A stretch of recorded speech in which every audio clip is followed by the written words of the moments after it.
नमस्कार दोस्तों, स्वागत है आप सबका हमारे हिंदी ज्ञान बोध चैनल में। दोस्तों, हम पर डे 25 चैलेंजिंग क्वेश्चन मैं आप सबके लिए लेकर आ रही हूँ, क्योंकि एग्ज़ाम नेक्स्ट मंथ सितंबर में किसी भी डेट को हो सकता है। तो अभी आप सबकी, मुझे जहाँ तक उम्मीद है कि आप सभी ने अपनी तैयारी बहुत अच्छे से कर ली होगी। तो आप अपनी तैयारी को परखने के लिए कि आपने कितनी बेहतर तैयारी की है, उसके लिए मैं ये 25 चैलेंजिंग क्वेश्चन आप सबके लिए पर डे की ये सीरीज़ मैंने आप सबके लिए निकाली हुई है। उम्मीद है आप सभी को पसंद आ रही होगी। तो आज भी हम यूनिट 2 से हिंदी साहित्य के इतिहास से ही 25 प्रश्न करेंगे, क्योंकि ये टॉपिक ये यूनिट जो है बहुत ही बड़ा है। और आज जो मैंने प्रश्न लिए हैं, रीतिकाल से ज़्यादातर प्रश्न लिए हैं। तो चलिए, ज़्यादा समय बर्बाद ना करते हुए मॉक टेस्ट शुरू करते हैं। पहली बार जो वीडियो को देख रहे हैं, वीडियो को लाइक ज़रूर करिएगा। जो लाइक नहीं करते हैं, लाइक देखते तो सब हैं लेकिन लाइक कोई नहीं करता है। और अपने फीडबैक भी मुझे कमेंट सेशन में ज़रूर दिया कीजिए, ताकि मुझे अपने पर डे जो आपके लिए क्वेश्चंस लेकर आ रही हूँ, आपको पसंद आ रहे हैं कि नहीं, उसके बारे में मुझे पता चलता रहे। तो पहला प्रश्न आप सबके सामने है, केशव कोट के कवि हैं, यह कथन किसका है, ये आपने बताना है। तो कथन से संबंधित प्रश्न भी एग्जाम में पूछे जाते हैं। तो इस प्रश्न का उत्तर बताइए, केशव कोट के कवि हैं, ये कथन किसने कहा है। तो ये आचार्य विजयपाल सिंह ने कहा है। विकल्प सी इस प्रश्न का सही उत्तर होगा। अगला प्रश्न आप सबके सामने है, केशव की रसिक प्रिया का प्रकाशन वर्ष क्या है। केशव की जितनी भी रचनाएं हैं, आपने सभी को उनके प्रकाशन वर्ष के साथ जरूर याद करना है। इसी तरह से सिंगल में पूछ लिया जाता है, तो कई बार अनुक्रम में पूछ लिया जाता है, तो कई बार सुमेलित में पूछ लिया जाता है। तो फिलहाल इस प्रश्न का सही उत्तर हो जाएगा विकल्प बी। चलिए अगला प्रश्न देख लेते हैं। रामचंद्रिका को छंदों का अजायब घर किसने कहा है। तो उम्मीद है इस प्रश्न का उत्तर भी सभी को पता होगा। रामचंद्रिका को छंदों का अजायब घर किसने कहा है। तो रामस्वरूप चतुर्वेदी जी ने कहा है। विकल्प बी यहाँ पे सही उत्तर होगा। अगला प्रश्न है, बासर की संपत्ति उलूक ज्यों चितवत किस कवि की पंक्ति है। अब इस प्रश्न का उत्तर बताइए। और अगला प्रश्न भी आपके सामने है। तो फिलहाल चौथे प्रश्न का जो सही उत्तर हो जाएगा, ये जो पंक्ति है केशव की है। विकल्प बी सही उत्तर होगा।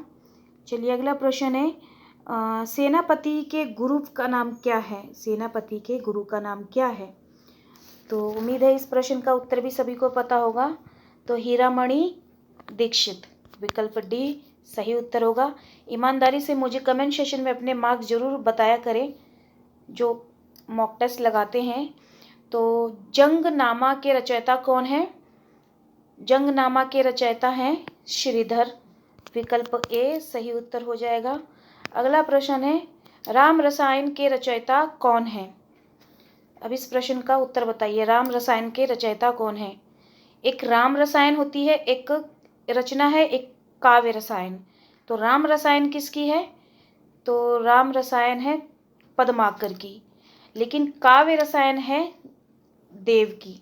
तो ये भी आप ध्यान में रखिएगा, राम रसायन और काव्य रसायन। काव्य रसायन है देव की, राम रसायन है पद्माकर की।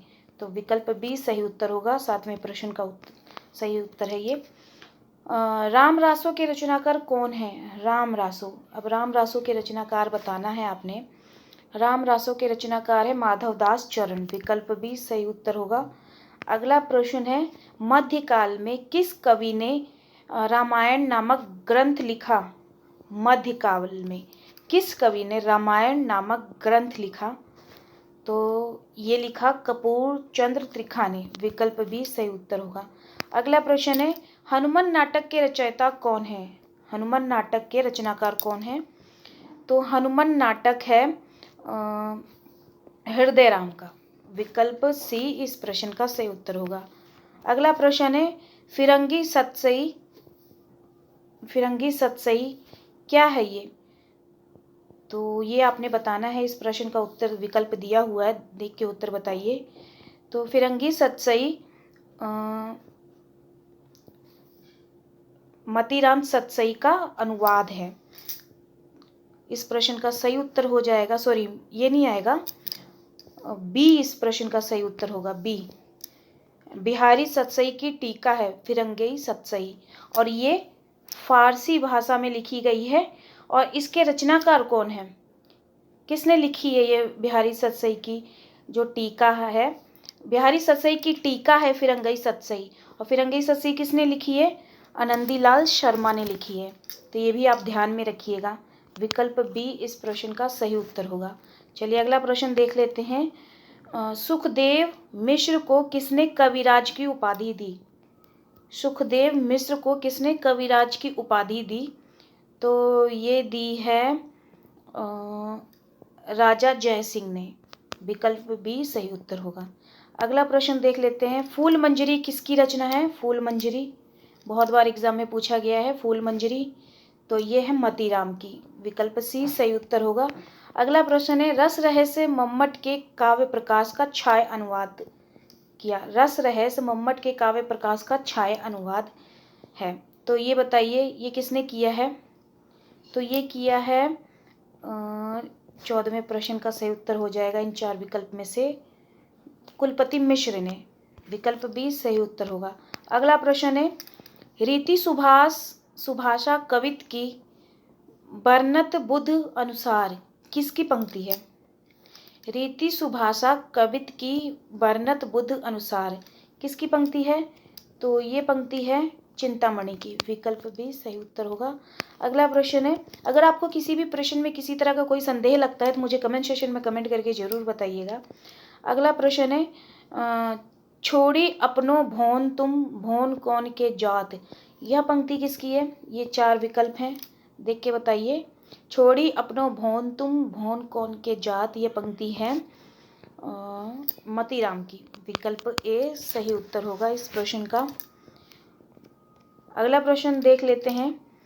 ये हिंदी के प्रधान आचार्य माने जाते हैं, वे आचार्य की हैसियत से हिंदी साहित्य क्षेत्र में आए, कवि की हैसियत से नहीं। आचार्य रामचंद्र शुक्ल ने यह कथन किस रीतिकालीन कवि के लिए लिखा? ये आपने बताना है, ये चार विकल्प दे रखे हैं। तो ये कथन किस रीतिकालीन कवि के लिए कहा है? तो ये कहा है जसवंत सिंह के लिए रामचंद्र शुक्ल ने, तो विकल्प सी इस प्रश्न का सही उत्तर होगा। अगला प्रश्न है, वृक्ष को तरनी तेज सहसो करनी तपे, ज्वालनी के जाल विकराल बरसत है, किस कवि की पंक्ति है? ये बताना है आपने, चार विकल्प हैं, तो ये पंक्ति है सेनापति की, विकल्प बी सही उत्तर होगा। अगला प्रश्न है, कनक छुरी सी कामनी काहे को कटी छीन, किसकी पंक्ति है? अब इस प्रश्न का उत्तर बताइए। कनक छुरी सी कामनी काहे को कटी छीन, ये चार विकल्प दिए हैं, तो इसमें से सही उत्तर हो जाएगा, ये पंक्ति है आलम की, विकल्प ए सही उत्तर होगा। अगला प्रश्न है, दिल से दिलासा दीजे हाल के ना ख्याल हुजे, बेखुद फकीर या आशिक दीवाना है, किस कवि की पंक्ति है? अब इस प्रश्न का उत्तर बताइए, ये जो पंक्ति है किस कवि की है? तो ये है आलम की, विकल्प सी सही उत्तर होगा।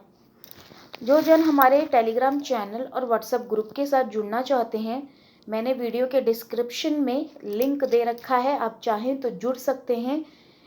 टेलीग्राम चैनल और व्हाट्सएप ग्रुप पे भी मैं क्वेश्चंस की देती रहती हूँ, जो आपकी एग्ज़ाम की दृष्टि से काफ़ी महत्वपूर्ण है। एग्ज़ाम में कई बार इस तरह के प्रश्न पूछे गए हैं, और ज़्यादातर जो मैं आपको कंटेंट उपलब्ध करवाती हूँ अपने टेलीग्राम और व्हाट्सएप पे, दोनों पे सेम ही करवाती हूँ, तो जिस पे आप जुड़ना चाहें जुड़ सकते हैं। तो एग्ज़ाम में ज़्यादातर प्रश्न उस जो भी कंटेंट उपलब्ध करवाती हूँ उनमें से आते ही आते हैं, तो जो जुड़े हैं उनको बेहतर पता है। आगे प्रश्न करते हैं, ये तो हो गया 20वां, 21वां करते हैं। जा थल कीन्हे बिहार अनेकन ता थल कांकर बैठी, चुनियो करे किस कवि की पंक्ति है? तो बताना है आपने, ये पंक्ति किसकी है? तो ये पंक्ति भी आलम की है, विकल्प बी सही उत्तर होगा। तो पर वारो वर वसी सुजान, तू मोहन के उर बसी है वे उर्वशी समान किसकी पंक्ति है? 22वां प्रश्न, तो ये है बिहारी की। विकल्प डी सही उत्तर होगा। चलिए अगला प्रश्न देख लेते हैं। किस रीतिमुक्त कवि ने सुदामा चरित की रचना की? किस रीतिमुक्त कवि ने सुदामा चरित की रचना की है? तो ये की है आलम ने। तो विकल्प डी इस प्रश्न का सही उत्तर हो जाएगा। अगला प्रश्न है, यमुना यश के रचनाकार कौन है? कई बार इस तरह से सिंगल करके भी प्रश्न पूछे जाते हैं, रचनाएं देख के पूछ लिया जाता है। और ये नेट में ही नहीं, यूपीएससी में भी और अदर महत्वपूर्ण जितने भी हिंदी विभाग से एग्जाम होते हैं उसमें पूछे जाते हैं इस तरह के प्रश्न। तो इस प्रश्न का सही उत्तर हो जाएगा यमुना यश है घनानंद की। विकल्प ए सही उत्तर हो जाएगा। अगला प्रश्न है, रीति ग्रंथों के कर्ता भावुक, सहृदय और निपुण कवि थे। उनका उद्देश्य कविता करना था, न कि काव्यांगों का शास्त्रीय पद्धति पर निरूपण करना।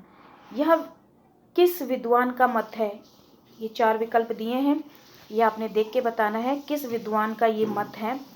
तो ये है आचार्य शुक्ल जी का। विकल्प ए सही उत्तर होगा। तो ये थे 25 प्रश्न आज के वीडियो में मैंने कराया। कैसे लगे आपको मुझे कमेंट सेक्शन में कमेंट करके ज़रूर बताइएगा। कल के वीडियो में भी हम हिंदी साहित्य के इतिहास टॉपिक से करेंगे 25 प्रश्न। 4 से 5 वीडियो लेकर आऊँगी मैं इस हिंदी साहित्य के इतिहास से। उसके बाद यूनिट वाइज में आपको सभी प्रश्न करवाती जाऊँगी। तो वीडियो को लाइक कर दीजिएगा जो लाइक नहीं करते हैं, और ज़्यादा से ज़्यादा शेयर करिएगा। फिर मिलते हैं एक नए वीडियो में एक नए टॉपिक के साथ। धन्यवाद।